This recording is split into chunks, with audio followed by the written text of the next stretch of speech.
Y hola, nosotros somos el grupo número 3 y bueno, como hablando un poco más de la conferencia de Peter Zumthor y el Serpentine Gallery, es como también esa referencia que él hacía sobre los materiales y esa sensibilidad que estos generan en el espacio, como hemos hablado anteriormente, pero es muy curioso cómo este también le da un nuevo giro y como que se da una nueva perspectiva hacia el paisaje, como la composición del jardín y cómo este sea como un nuevo integrante un poco más, como con un poco más de valor que los mismos visitantes. Entonces ya prácticamente los visitantes no son el punto importante en el que gira todo el proyecto para captar su atención, sino que se convierte en sí el paisaje en ese mismo, como que en ese se convierte como ese entorno o ese foco donde prácticamente todo, como que importa ese contexto y ese lugar en el espacio en el que está, pero también como que es ese paisaje en el que le otorga la misma sensibilidad y la misma atmósfera a ese mismo lugar. Sí, creo que una de las cosas que más me llamó la atención al ver cómo, por ejemplo, Sumter hablaba de que no entendía lo del sol, que explicaba el que hizo el jardín, que diseñó el jardín. También me parece muy interesante como la idea de Sumter del jardín era un lugar como central, que uno pudiera ver a las otras personas, que uno se pudiera sentar alrededor, como ese es el punto de vista del que veía el paisaje y después ver cómo el que diseñó pues mandó a hacer las plantas, escogió las plantas, cómo él pensaba ese paisaje de que tenía que escoger unas plantas que no, que les gustara la sombra para que pudieran crecer todo el año. Se me hizo como muy interesante ver esos dos puntos de vista que en el proyecto como cohabitan y hacen ese paisaje adentro del Serpentine. Creo que es algo como muy importante que la arquitectura sí son diferentes puntos de vista, pero hacen un completo. Lo que fue. Sí,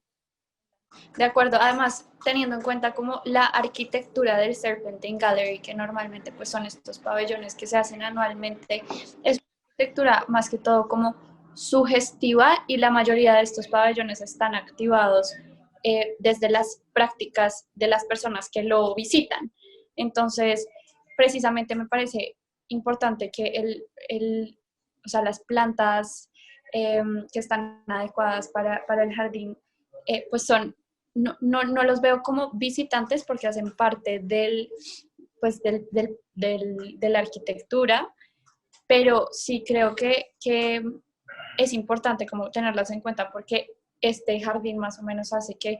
el pabellón se active también y empiecen a pasar un montón de cosas alrededor del mismo. Entonces creo que como tener este balance entre las dos perspectivas hace que el Serpentine Gallery cumpla como en esa función de ser arquitectura sugestiva activada por las personas. Entonces sí creo que ese Sí, balance como de cosas técnicas y de los sentidos es algo súper valioso y más para este tipo de arquitectura que no es solamente pensada como para exhibirla, sino para como sentirla y apropiarse uno de esos pabellones. sí, siento que también como que ese mismo o esa misma esencia o ese entorno también lo transmitía el mismo video, como cuando empezó a tocar el hijo de Sumter, que es como ese mismo ambiente, esas mismas sensaciones también querían transmitir mediante los sonidos, en el que prácticamente es esa vivencia, el ambiente que se está como no creando, sino que se está como bueno, sí creando y atribuyendo en el mismo lugar, como que prácticamente lo que decíamos al principio, como que estas sensaciones no se pueden dar en otro espacio porque esto es un contexto nuevo y es un contexto como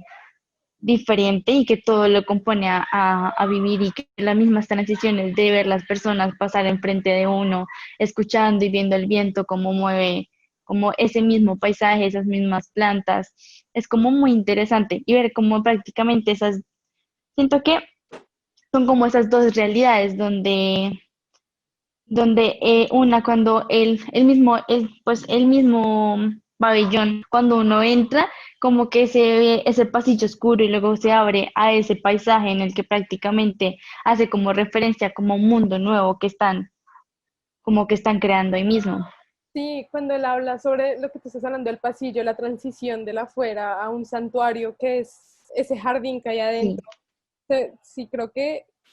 también tiene mucho que ver con esa transición del afuera y del adentro, también con el material, también volviendo al material que se usa. También es interesante que en esta vez como él habla sobre el precio, como ellos teniendo una idea primera, pero no se puede hacer por el precio. Entonces me hace también como un punto de vista que no habíamos visto en las otras entrevistas de los proyectos de él. Sí,